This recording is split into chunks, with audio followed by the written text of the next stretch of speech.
নমস্কার বন্ধুরা, তিয়াসাস রেসিপিতে সকলকে স্বাগত জানাই।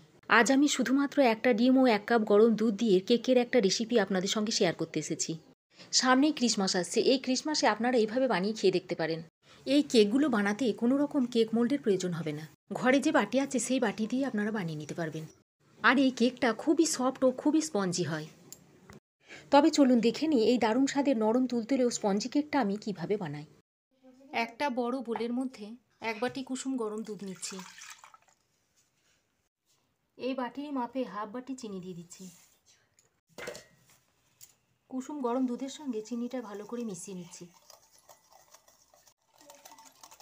চিনিটা মেল্ট হয়ে আসা পর্যন্ত এভাবে ফাটিয়ে যেতে হবে।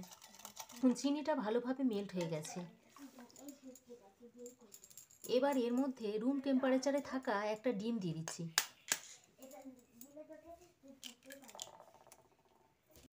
ডিমটা দিয়ে বিটারের সাহায্যে বিট করে নিচ্ছি। ডিম, দুধ ও চিনিটা হ্যান্ড বিটারের সাহায্যে খুব ভালো করে বিট করে নিচ্ছি। যে বাটির মাপ করে দুধ নিয়েছিলাম সেই বাটিরই 1/4 বাটি সাদা তেল দিয়ে দিচ্ছি। আর তেলটা দিয়েও আরও একবার মিক্স করে নিচ্ছি। বাটির মাপে 1 বাটি ময়দা নিয়েছি। ময়দাটা এবার অল্প অল্প করে এই দুধের সঙ্গে মিশিয়ে নেব, একসঙ্গে দেব না।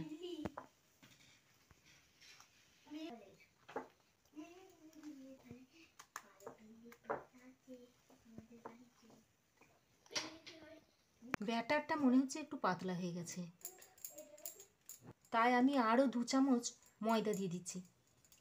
ময়দাটা দিয়ে আরও একবার মিশিয়ে নিচ্ছি।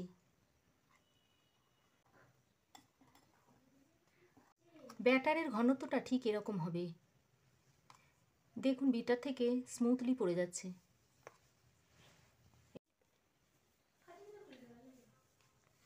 এবার 1 চামচ ভ্যানিলা এসেন্স দিয়ে দিচ্ছি। এসেন্সটা দিয়ে ভালো করে মিশিয়ে নিচ্ছি। আমি এরকম কয়েকটা বাটি নিয়ে নিয়েছি।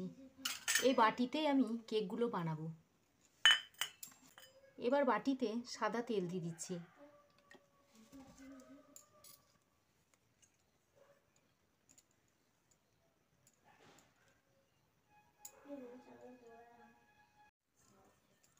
তেলটা বাটির গায়ে ব্রাশ করে নিচ্ছি। বাটিগুলোই আমি এভাবে রেডি করে নেব।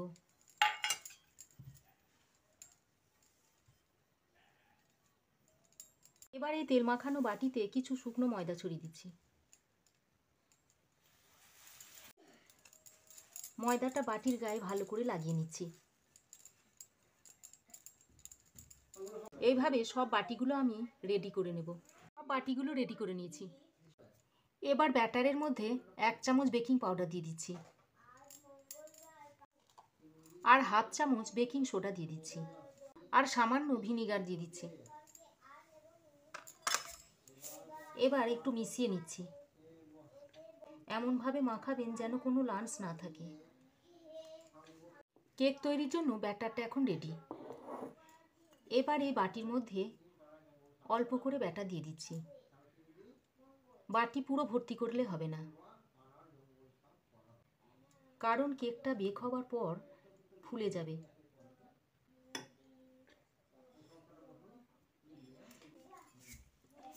সব বাটিগুলোতে এইভাবে ব্যাটারটা ভরে নেব।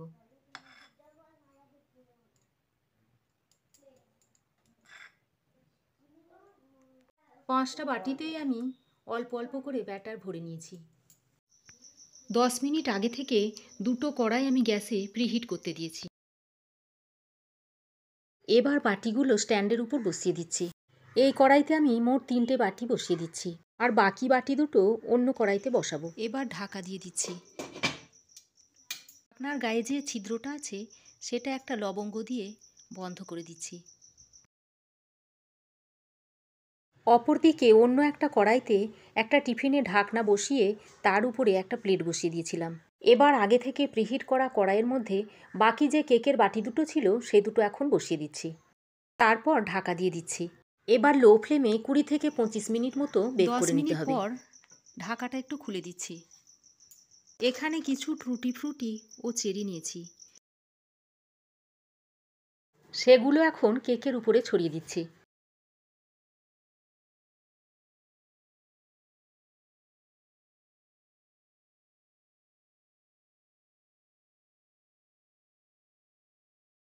তাতেও একটু দিয়ে দিচ্ছি।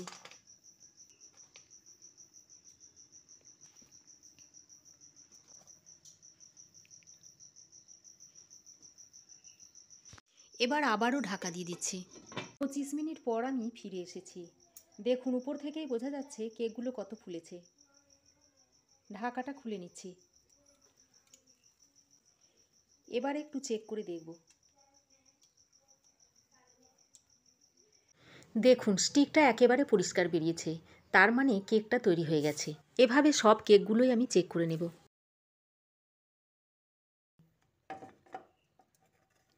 এবার গ্যাসটা বন্ধ করে কেকের বাটিগুলো একে একে নামিয়ে নিচ্ছি।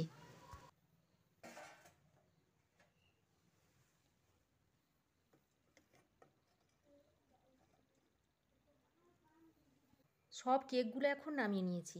দেখুন কত সুন্দর দেখতে হয়েছে না? এক বাটি দুধ আর একটা ডিম দিয়ে মোট 5টা বাটি কেক হয়েছে। কেকগুলো 10 মিনিট ঠান্ডা করে নিয়েছি। এবার মোল্ড আউট করে নিচ্ছি। দেখুন হাত দিয়ে চাপ দিলে সাইডগুলো সব খুলে আসছে। এতে কোনো কিছুর দরকার হবে না, হাতে করেই খোলা যাবে। দেখুন কেকটা মোল্ড আউট করে নিয়েছি।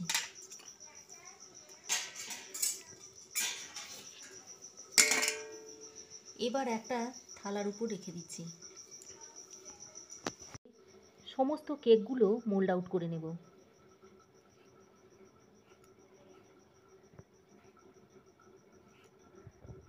এ দেখুন এটাও কত সহজে খুলে আসছে। দেখুন দেখুন সবগুলো কেক আমি মোল্ড আউট করে নিয়েছি। দেখুন নিচের দিকটাও কি সুন্দর ব্রাউন কালার এসেছে। দেখুন প্রত্যেকটা কেক কত স্পঞ্জি। এ দেখুন দেখুন কত সফট হয়েছে। দেখুন দেখুন চাপ দিচ্ছি আবার যেমন তেমন হয়ে যাচ্ছে। একেবারে স্পঞ্জের মতো আর নরম তুলতুলে হয়েছে। আশা করি সামনের ক্রিসমাসে একবার এভাবে ট্রাই করে দেখবেন। রেসিপিটা কেমন লাগলো কমেন্ট সেকশনে একটা অবশ্যই কমেন্ট করে জানাবেন। আশা করি ভালো লেগেছে। ভালো লাগলে লাইক ও শেয়ার করবেন। আর আমার চ্যানেলে নতুন বন্ধু হয়ে থাকলে প্লিজ চ্যানেলটা সাবস্ক্রাইব করার অনুরোধ রইল। আজ এ পর্যন্তই। আবার দেখা হবে নতুন কোনো রেসিপি নিয়ে নেক্সট এপিসোডে। সে পর্যন্ত ভালো থাকবেন, সুস্থ থাকবেন।